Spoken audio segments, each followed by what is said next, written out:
Mitsubishi Expander 2024. Palit ng ano to, ng fuel pump tsaka fuel filter.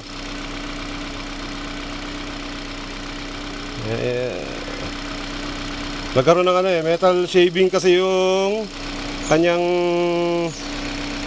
fuel pump. Baka nagbara na rin doon yung metal shaving niya Kaya yan. Tapos yung ano, susunod ito, yung battery mabilis malobat. Yan.